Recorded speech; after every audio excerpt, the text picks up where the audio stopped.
Sir आज 57 फुटी विठ्ठल मूर्तीचं लोकार्पण झालेलं आहे. काय नेमक्या भावना आहेत? कारण 4 विठ्ठल मूर्ती ज्या आहेत त्याचं लोकार्पण येत्या डिसेंबरमध्ये होत आहे. राज्याचे मुख्यमंत्री म्हणून काम बघत असताना मी एकनाथ शिंदे साहेबांना एकदा विनंती केली की एवढं पवित्र असं स्थान आपण पुण्यश्लोक अहिल्यादेवी होळकरांच्या नावानं उपवन तलाव येथे निर्माण केलेलं आहे आणि खूप सकाळी 5 वाजल्यापासून रात्री 10 वाजेपर्यंत ज्येष्ठ नागरिक असू द्या किंवा ह्या शहरातील विविध स्तरावरची लोक असू द्या या ठिकाणी येत असतात आणि कार्तिकी एकादशी त्याचबरोबर आषाढी एकादशीच्या निमित्तानं शिंदेसाहेब दरवर्षी तुळजापूरला आपल्या पंढरपूरला जात असतात. त्यामुळे मी त्यांना विनंती केली की साहेब माझ्या मतदारसंघामध्ये 4 ठिकाणी विठ्ठलाच्या भव्य मूर्ती बनवण्याचा आणि बसवण्याचा माझा मानस आहे आणि त्यानुसार त्यांनी त्याला मान्यता दिली. मीरा भाईंदर येथे 2 तर ठाण्यामध्ये कासारवडवली राम मंदिर आणि त्याचबरोबर उपवन येथील ह्या तलावामध्ये अतिशय चांगल्या प्रकारचं 57 फुटाची ही विठ्ठलाची मूर्ती बसवण्यात आलेली आहे. राज्यातील सर्वात उंच असलेली विठ्ठलाची मूर्ती ठाण्यात बसली याचा मला अभिमान आहे आणि पूर्णतः निधी एकनाथ शिंदे साहेबांनी आपल्या मुख्यमंत्रीपदाच्या कार्यकाळामध्ये दिला होता आणि ठाणेकरांच्या दृष्टीनं ही आता उपवन घाट एक पंढरी झालेली आहे. म्हणजे आषाढी कार्तिकीला लोक पंढरपूरला जे जाऊ शकत नाही ते ह्या ठिकाणी येतील आणि विठ्ठलाची उपासना करतील, आराधना करतील. सर संजय राऊत जे आहेत ते मागील अनेक दिवसांपासून आजारी आहेत. त्यांनी पत्रसुद्धा लिहिलेलं आहे की मी 2 महिने आता सार्वजनिक जीवनातून माघार घेतोय, मात्र मी लवकरच बरा होऊन परत येईल. नाही, मी ईश्वराकडे आणि खास करून पांडुरंगाकडे प्रार्थना करतो की लवकरात लवकर ते आजारातून मुक्त व्हावे आणि बरे व्हावे आणि लवकर परत सर्वसामान्य जनतेच्या सेवेमध्ये यावे. परंतु जर तो आजार खरोखर जर त्यांना झालेला असेल तर मी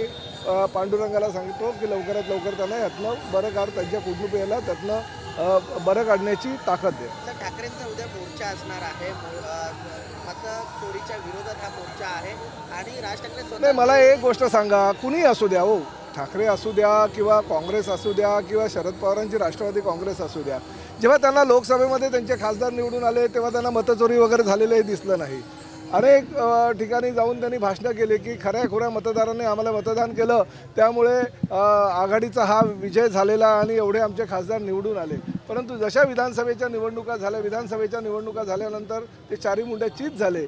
एवढ्या मोठ्या प्रमाणामध्ये त्याने जागा लढून फक्त 19 आमदार त्यांचे निवडून आले आणि त्याचबरोबर जे शिवसेनेचे 80 जागा होत्या त्यातील 60 जागा एकनाथ शिंदे साहेबांच्या माध्यमातून राज्यभर त्यांनी लाडक्या बहिणींच्या माध्यमातून लाडक्या बहिणींना आशीर्वाद दिला, ज्येष्ठांनी आशीर्वाद दिला आणि तब्बल 60 जागा फार मोठ्या मताधिक्यानं निवडून आल्या आणि त्यामुळे फक्त मतचोरीचा हा आव आणून जाणीवपूर्वक येणाऱ्या महापालिका, जिल्हा परिषद आणि नगर परिषदेच्या निवडणुकीमध्ये आपला पराभव होणार आहे हे त्यांना मान्य आहे आणि ते त्यांना आता कळलेलं आहे की आपला पराभव अटळ आहे म्हणून काहीतरी ते आरोप करून अशा प्रकारे ह्या निवडणुकांमध्ये विघ्न आणण्याचा प्रयत्न करत आहेत.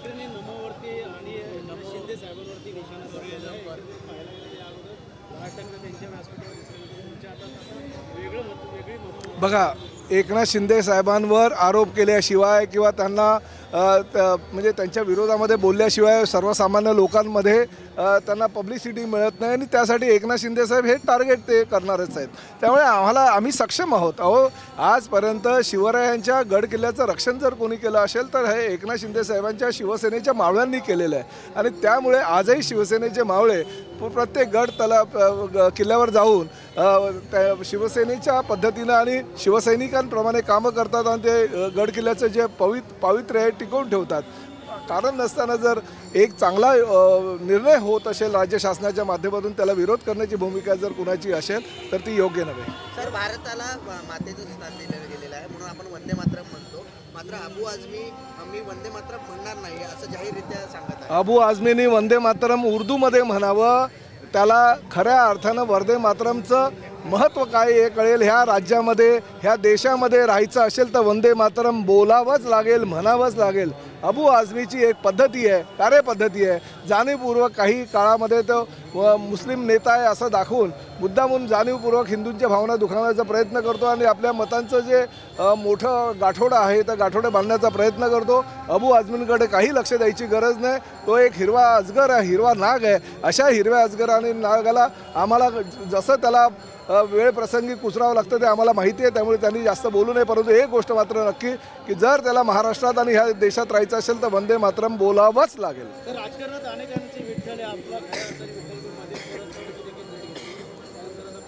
नाही बघा, राजकीय गुरु म्हणून पवारसाहेब, कारण मी माझ्या 18व्या वर्षापासून विद्यार्थी संघटनेचा कार्यकर्ता म्हणून काम करत होतो आणि अखंड काँग्रेस असताना काँग्रेसचा एक विद्यार्थी संघटनेचा कार्यकर्ता म्हणून शरद पवारसाहेबांच्या नेतृत्वाखाली मी काम करायचो. आता ते वयोनुसार दरवर्षी मी त्यांचे वेगवेगळ्या ठिकाणी ही भेट घेत असतो. दिवाळीची सदिच्छा भेट घेत असताना त्यांचा आशीर्वाद माझ्या दृष्टीनं महत्त्वाचे आहेत आणि त्यामुळे शरद पवारांची भेट घेणं किंवा वरिष्ठ नेत्यांची भेट घेणं ही माझी संस्कृती आहे, मराठी संस्कृती आहे, सरनाईक परिवाराची संस्कृती आहे.